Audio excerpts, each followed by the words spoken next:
ইলিয়াস আলাইহিস সালাতু ওয়াসসালাম যে কওমের নিকটে আবির্ভূত হয়েছিলেন, প্রেরিত হয়েছিলেন, ওই কওমের নাম ছিল বানি ইসরাইল।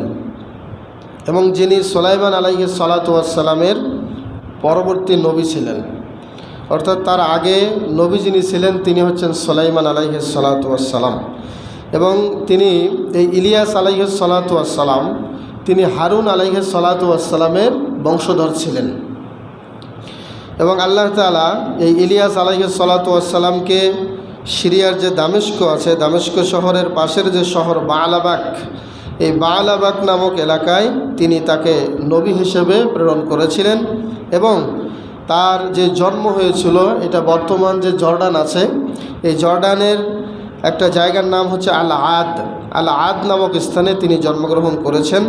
তো সুলাইমান আলাইহিস সালাতু ওয়াসসালামের যখন মৃত্যুবরণ হয়, তার মরণের পরে পুরো বানি ইসরায়েলের রাজ্যটা দুই ভাগ হয়ে গিয়েছিল।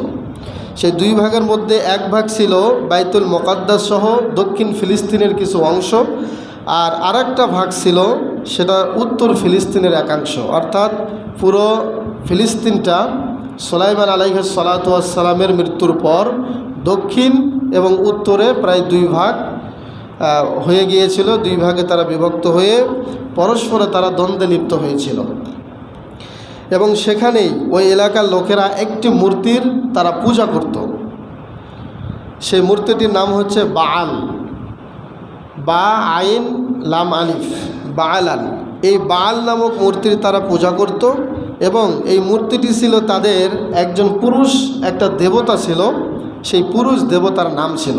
সেই নামে আল্লাহ তাআলা কোরআনেও স্পষ্ট তারা যে বাআল নামক মূর্তির দেবতার পূজা করত এটা আল্লাহ স্পষ্ট বলেছেন।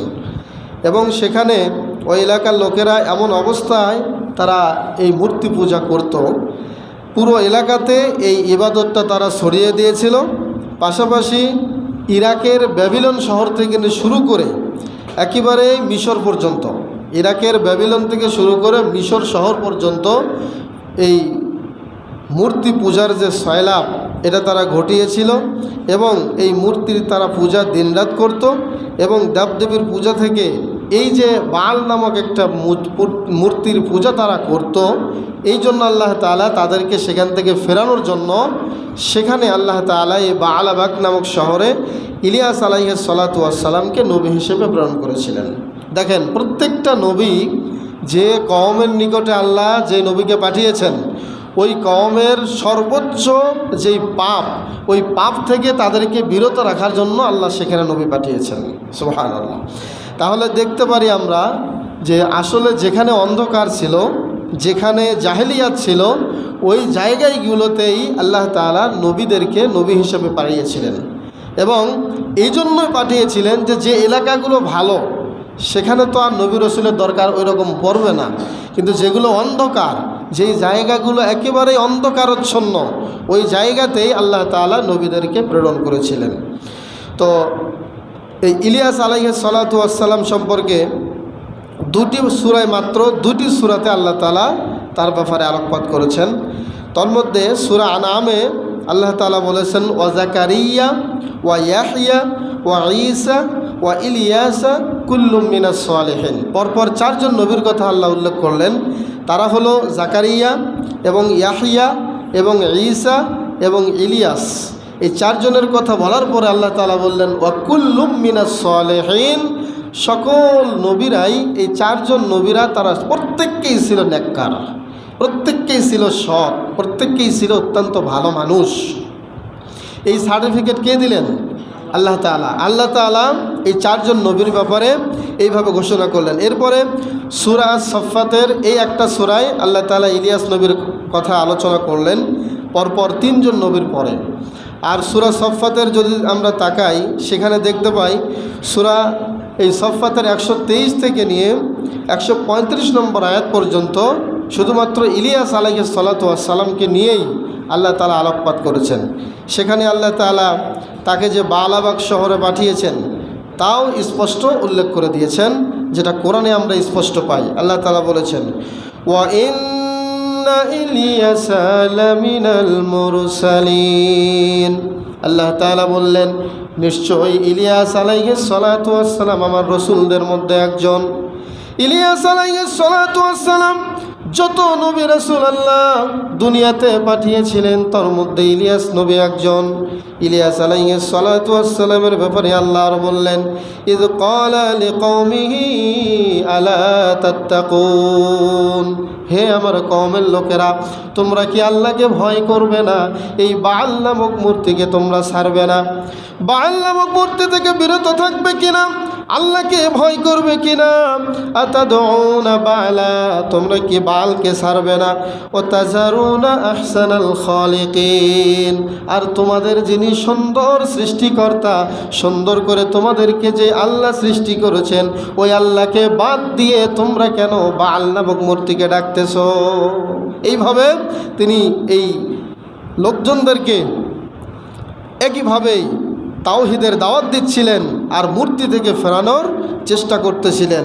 তিনি আরও বললেন, আল্লাহু রাব্বাকুম ওয়া রাব্বা আবাইকুমুল আউয়ালিন, আল্লাহ তো তোমাদের রব এবং তোমাদের পূর্বে যারা অতীত হয়ে গিয়েছে পূর্ববর্তীদের লোকদেরও তিনিই রব। অতএব তোমরা আল্লাহকে মানো, বাল নামক মূর্তিকে ছেড়ে দাও। আল্লাহ তাআলা বললেন, ফাকাযযাবুহু, এই সমস্ত কওমের লোকেরা তাকে তারা মিথ্যারোপ মনে করলো, মিথ্যাবাদী ভাবলো, ভেবে তারা কি করলো? ফাইন্নাহুম লামুহদারুন, আল্লাহ তাআলা বললেন যখন তারা তাকে মিথ্যাই ভাবলো, আমি আল্লাহ তাদেরকে পাকড়াও করব, তাদেরকে আমি এক জায়গায় হাজির করব। এই কথা আল্লাহ তাআলা বললেন। এরপরে তিনি আরও বললেন, ইল্লা ইবাদাল্লাহিল মুখলাসিন, কিন্তু ওই কওমের মধ্য থেকেই যারা মুখলেস বান্দা, যারা খালেস বান্দা, তাদেরকে আল্লাহ ধরবেন না। ওয়া তারাকনা আলাইহি ফিল আখিরিন, আর এই ইতিহাসটা আল্লাহ তাআলা পরবর্তী কওমের জন্য রেখে দিলেন। সালামুন আলা ইলিয়াসিন, আল্লাহ তাআলা বললেন ইলিয়াসের উপরে শান্তি বর্ষিত হোক। ইন্না কাযালিকা নাজজিল মুহসিনিন, নিশ্চয় আমি আল্লাহ যারা ভালো বান্দা, যারা মুহসিন বান্দা, তাদেরকে আমি এভাবেই বিনিময় দিয়ে থাকি। ইন্নাহু মিন ইবাদিনাল মুমিনিন, নিশ্চয় ইলিয়াস আলাইহিস সালাতু ওয়াস সালাম মুমিনদের বান্দাদের মধ্যে তিনি একজন মুমিন বান্দা। তার ব্যাপারে আল্লাহ তাআলা এইগুলো বললেন এবং এইটুকুই সূরা সফফাতে আমরা পাই। এছাড়া অতিরিক্ত কোনো ঘটনা বা তার কওমের সাথে আহামরি ওই রকম কোনো যুদ্ধ এগুলো কিছু কোথাও পাওয়া যায় না। তবে বিভিন্ন তাফসিরে যা পাওয়া যায়, তিনি যখন দাওয়াত দিচ্ছিলেন এবং বালাবাগ শহরের লোকেরা যখন তাকে বাল নামক মূর্তি পূজার মানা করতে শুনল এবং তারা এই পূজা অব্যাহতই রাখলো, তার কথা তারা ভ্রুক্ষেপ করলো না, নবীর দাওয়াতকে যখন তারা অস্বীকার করে বসলো, তখন তিনি রাগ হয়ে এই ইলিয়াস আলাইহিস সালাতু ওয়াস সালাম আল্লাহর কাছে একটা বদদোয়া করেছিলেন যে, হে আল্লাহ, আপনি এই শহরে 3 বছরের জন্য টানা 3 বছর একটা বৃষ্টির ফোঁটাও আপনি নাজিল করবেন না। তার মানে 3 বছর এই বালাবাগ শহরে কোনো বৃষ্টি আপনি দিবেন না।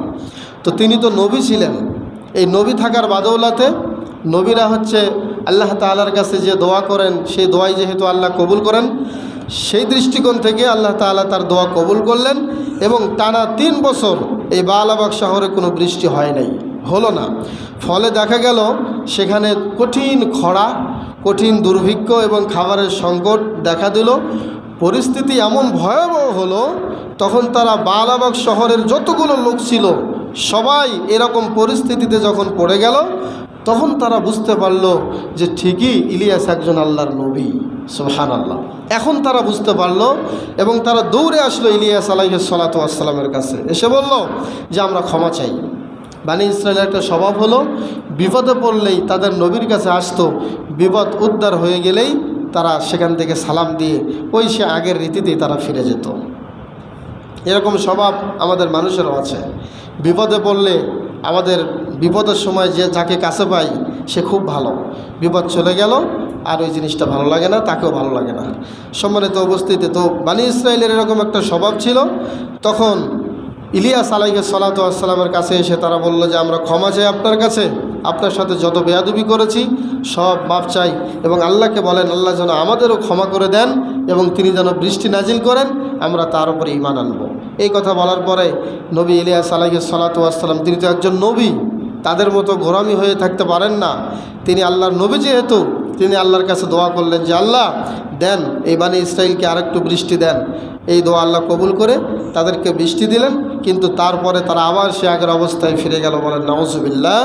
এক পর্যায়ে তারা এইভাবেই এই বাল নামক মূর্তির মাঝে ডুবেই থাকলো, সেখান থেকে আর ফিরে আসলো না।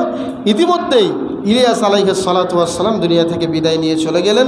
আল্লাহ তাকে মৃত্যুবরণ দিলেন, তাকে মৃত্যুবরণের মাধ্যমে আল্লাহ তাকে পরকালে নিয়ে নিলেন। সম্মানিত উপস্থিতি, এটুকুই পাওয়া যায়, আর কোনো কেচ্ছা কাহিনী বা বানোয়াট কিছু বলার অধিকার আল্লাহ তাআলা আমাদেরকে দেন নাই, আল্লাহ রসুলও দেন নাই। অতএব অতিরিক্ত কোনো ঘটনা আমরা বলতেও চাই না, এই পর্যন্তই কোরআন হাদিসে পাওয়া যায়। এখন সালাতু ওয়াস সালামের জীবনের প্রথম শিক্ষা হলো আমরা চেষ্টা করে যাব সফলতা আল্লাহর হাতে। আস-সা'য়ু মিনাল্লাহ ওয়াল ইসমামু আস-সা'য়ু মিন্না ওয়াল ইসমামু মিনাল্লাহ। আমাদের পক্ষ থেকে শুধুমাত্র চেষ্টা করতে হবে, মানুষকে ভালো কথায় ভালো দিকে আনার চেষ্টা করতে হবে, আর বাকিটা আল্লাহ তাআলার হাতেই সফলতা। আল্লাহ যাকে ইচ্ছা তাকেই তিনি হেদায়েত দিবেন। কারণ আল্লাহ তাআলা বলেছেন ইন্নাকা লা তাহদি মান আহবাবতা ওয়ালাকিন্নাল্লাহা ইয়াহদি মান ইয়াশা। হে নবী, আপনি যাকে ভালোবাসেন সে যে হেদায়েত পাবে বিষয়টা এরকম নয়। বস্তুত আল্লাহ যাকে চান তাকে হেদায়েত দিবেন। যেমন আমাদের নবীর চাচা আবু তালেব মারা গিয়েছিলেন, তিনি হেদায়েত দিতে পারেন নাই, আল্লাহ তাকে চান নাই, হেদায়েত তিনি পান নাই। অর্থাৎ তার যেই চেষ্টা ছিল এই চেষ্টাতে সে ব্যর্থ,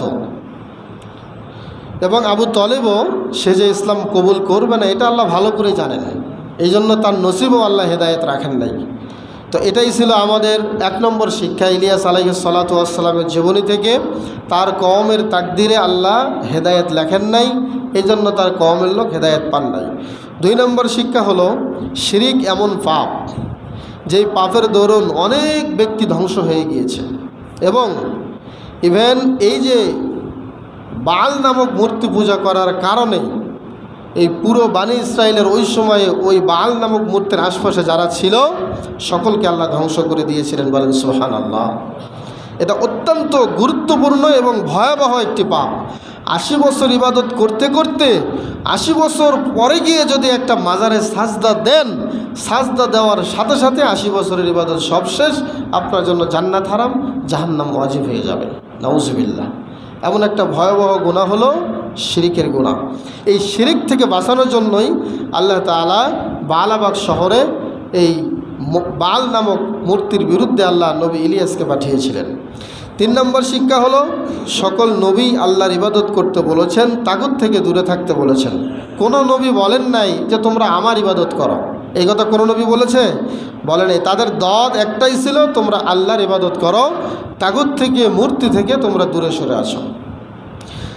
4 নম্বর একটা শিক্ষা হলো বিশুদ্ধ আকীদা এবং বিশুদ্ধ আমলের যদি আমরা প্রচার করতে না পারি, তাহলে যেই সমাজে বিশুদ্ধ আকীদা থাকবে না, বিশুদ্ধ ইসলাম প্রচার থাকবে না, তখন ওই সমাজের লোকেরা দুনিয়া পূজারী হয়ে যায় এবং মাজার পূজারী হয়ে যায়, সাথে সাথে তারা শিরিকের মতো বড় পাপে তারা লিপ্ত হয়ে যায়। যেরকম বিভিন্ন সমাজে আজও মাজার পূজা আছে নাকি নাই? আছে। কবর পূজা আছে না? আছে। কবরের পূজা করে, মাজার পূজা করে, পীর পূজা করে, বস্তা পূজা করে, পাগলের পূজা করে, কত রকমের পূজা এই বাংলাদেশে আমরা দেখছি। এর কারণ একটাই, তাদের কাছে ওই রকম দাওয়াত দেয়ও না কেউ, এবং তারা দাওয়াত গ্রহণ করার মতো মন মানসিকতাও তৈরি করে না। 5 নম্বর একটা শিক্ষা হলো মৃত ব্যক্তি বা তার কবরের কোনো প্রভাব জীবিত কোনো ব্যক্তিদের উপরে পড়ে না।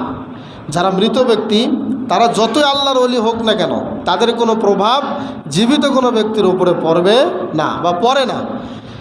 তার প্রমাণ হলো বাইতুল মাকদাস, ফিলিস্তিনের বাইতুল মাকদাসের পাশেই ইব্রাহিম আলাইহিস সালাতু ওয়াস সালামের কবর আছে, নবী ইসহাকের কবর আছে, নবী ইয়াকুবের কবর আছে। এরকম হাজারো নাম না জানা অনেক নবী রাসূলের কবর থাকা সত্ত্বেও ফিলিস্তিনে ইহুদিদের রাজত্ব এখন চলছে নাকি চলছে না? চলছে। এবং মাজার পূজা এখনও আছে। শিয়াপন্থী লোকের তো অভাব নাই, মানে ইসলামটাকে বিকৃতি করে একেবারে শেষ করে দিয়েছে। তার কারণ হলো এখানে হাজারো নবী রাসূলের কবর থাকা সত্ত্বেও তারা যেহেতু এখন মরা মানুষ জীবিত মানুষের কোনো উপকার করতে পারে না। ঠিক তেমনইভাবে যেমন হাজারো নবী রাসূল সেখানে শুয়ে থাকার পরেও এই দেবদেবীর যেই মূর্তিগুলো আছে মূর্তি পূজার ব্যাপারে তাদের কোনো প্রভাব বনি ইসরায়েলের উপরে পড়বে না বা পড়ে নাই। সর্বশেষ ইলিয়াস আলাইহিস সালাতু ওয়াস সালামের জীবনী থেকে শিক্ষা হলো সর্বদা সমাজের কিছু লোক, নিষ্ঠাবান কিছু মানুষ থাকবে, তারা মানুষকে তাওহীদের প্রচার এবং প্রসারের দিকে আত্মনিয়োগ করতে হবে। তাওহীদের কথা, ইসলামের কথা বলতে হবে। সবাইকে দিয়ে কিন্তু সব কাজ হয় না, এটা আমরা সবাই জানি। সবাইকে দিয়ে সব কাজ হয় না। এই জন্য বানি ইসরাইলের মধ্যে দেখেন যোগ্য লোক না থাকায় আল্লাহ তাআলা সুদূর জর্ডান থেকে ইলিয়াস আলাইহিস সালাতু ওয়াস সালামকে নিয়ে আসলেন এই ফিলিস্তিনে। নিয়ে এসে আল্লাহ তাআলা তাদের মাঝে দাওয়াতের ব্যবস্থা করলেন, কারণ তাদের মাঝে ওই সময়ে কোনো হেদায়েত দেখানোর মতো বা হেদায়েতের পথ দেখানোর মতো কোনো লোক ছিল না।